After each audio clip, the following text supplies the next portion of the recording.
Hi friends, मैं राहुल जैन। आज एक अलग टॉपिक पर चर्चा करेंगे जो कि बड़ा ज्वलंत है और काफ़ी सोशल मीडिया पर छाया हुआ है, अडानी और हिंडनबर्ग रिपोर्ट को लेकर। दोस्तों, आज अडानी एक डार्कनेस में है। अडानी पूरा ग्रुप जो है वो सिमट गया है, काफ़ी ज़्यादा लॉसेस लोगों को हुए हैं उसमें। तो क्या हिंडनबर्ग जो एक छोटी सी कंपनी है जिसमें 7 से 8 एम्प्लॉयज़ हैं, उसके एक रिपोर्ट के बेसिस पे क्या पूरा अडानी साम्राज्य बैठ सकता है? क्या हिंडनबर्ग रिपोर्ट सही है? अडानी क्या साम्राज्य पूरा गिर जाएगा? क्या अडानी ग्रुप कंपनियां बंद हो जाएंगी? क्या गौतम अडानी वाकई में धोखेबाज हैं?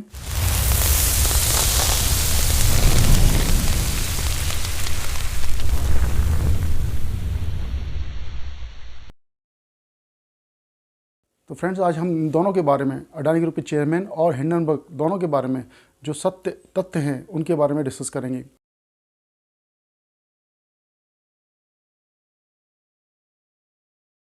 दोस्तों, अडानी साम्राज्य कई दशकों में उभरा है। गैस, तेल, ऊर्जा खनन और बिजली जैसे क्षेत्रों और खाने के तेल, खाद्य तेल जैसी कई सारी जो विशेष चीज़ें हैं जो हम रोज़मर्रा में इस्तेमाल करते हैं, हमारा पूरा देश जिस पर निर्भर है, वो अडानी कंपनियां बनाती हैं या ट्रेड करती हैं, और वो काफ़ी बड़ी स्थिति में है, अच्छी स्थिति में है। दोस्तों, सच में अगर कहा जाए तो अडानी ने बहुत मेहनत की है और ये साम्राज्य खड़ा किया है। उनके पास कुशल कार्यबल है, व्यावसायिक दिमाग है और नेतृत्व गुण है, जिसकी वजह से अडानी पिछले 35 वर्षों में देश के ही नहीं, एशिया के ही नहीं, विश्व के सबसे तीसरे रईस बन के उभरे हैं। एक रीसेंट फैक्ट ये है दोस्तों कि पिछले 35 वर्षों में श्री अडानी के पास कोई बुरी खबर नहीं है और उन्होंने अपना व्यावसायिक जो साम्राज्य है वो बढ़ा लिया था। पिछले साल वे दुनिया के तीसरे सबसे अमीर शख्स बने थे, और बस इसके तुरंत बाद ही ये सिलसिला, जो नेगेटिव न्यूज़ का सिलसिला है, वो शुरू होता है। अचानक से सब कुछ नकारात्मक होने लगा। तमाम सोशल मीडिया चैनल अडानी को दोष देने लगे। जिसे देखो वो जज बन बैठा और अडानी को कल्प्रिट डिक्लेयर कर दिया। अडानी को बिना जाने, बिना उनकी रिपोर्ट्स को समझे, बिना गवर्नमेंट के और सुप्रीम कोर्ट के आदेश आए बिना ज़्यादा से ज़्यादा चैनल्स और सोशल मीडिया सभी इनके पीछे पड़े हैं, जिसकी वजह से इनके शेयर्स के प्राइसेस काफ़ी डाउन रहे और काफ़ी कैपिटल इरोड हुई है।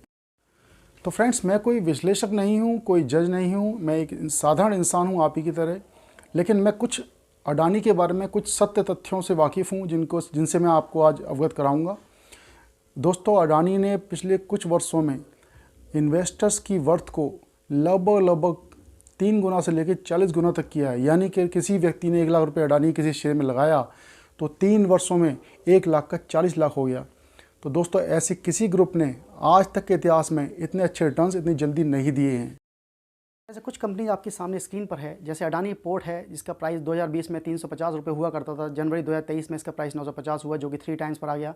अडानी ट्रांसमिशन है, जिसका प्राइस 320 रुपये था, और जनवरी 23 में इसका प्राइस 41 रुपये हुआ, जो कि 13 गुना है।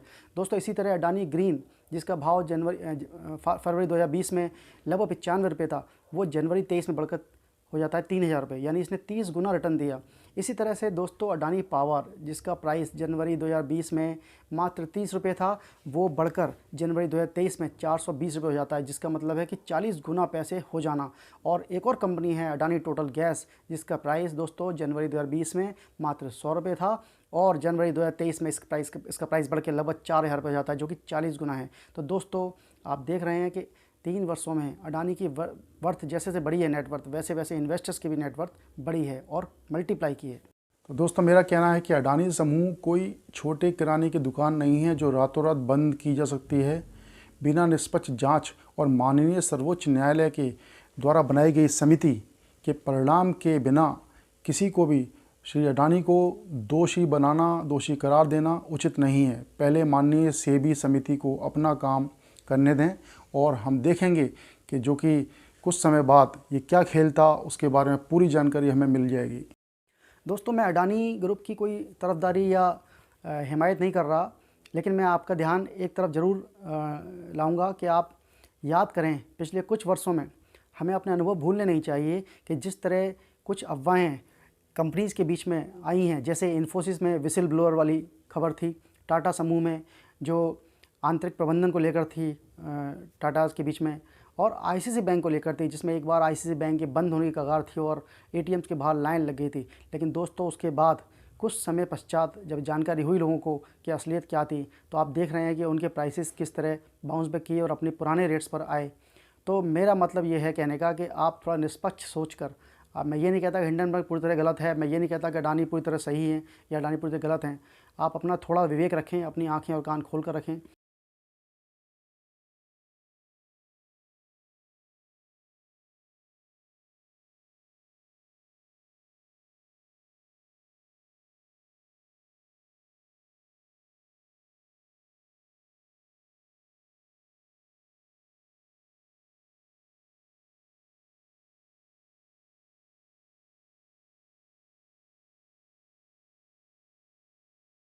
दोस्तों, यूएस की एक रेनाउंड मैगजीन है जिसने अभी कुछ दिन पहले एक हिडनबर्ग को लेकर कमेंट किया है। उसमें एक साफ मैं लिख रहा हूँ, quote on quote, it can make money. In its Adani report it said that it had taken a short position in Adani group companies through bonds that trade in the US and other investments that trade outside India. It has made similar short bets against other companies. It published unflattering reports on a short trade is a way for someone to make money if an investment's price falls. Afterward, if the price of a company's stock or bonds falls because of the negative attention from the report, Hindenburg can profit. तो दोस्तों, अडानी पर एक latest update आज प्राप्त हुआ है। माननीय supreme court ने कमेटी बनाने को कहा है सेबी से।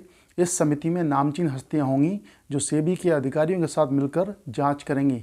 2 महीने के समय में उन्हें जांच के बाद रिपोर्ट जमा करने को कहा गया है। तो दोस्तों, 2 महीने का सब्र रखें, उसके बाद सारा कुछ आपको पता लग जाएगा। और अडानी के बारे में थोड़ा निष्पक्ष होकर सोचें कि क्यों एक 35 साल पुराने बिजनेस टाइकून के पीछे कुछ लोग इस तरह पड़े हैं कि जैसे कि वो एक छोटा परचून की दुकान है और तुरंत उसकी दुकान बंद कर देनी चाहिए। क्या ये न्यायोचित है? हमें सोचना चाहिए, क्या छोटी मोटी गलतियां अगर किसी कंपनी के मैनेजमेंट से होती हैं तो क्या उसकी पूरी इंटीग्रिटी डाउटफुल हो जाती है?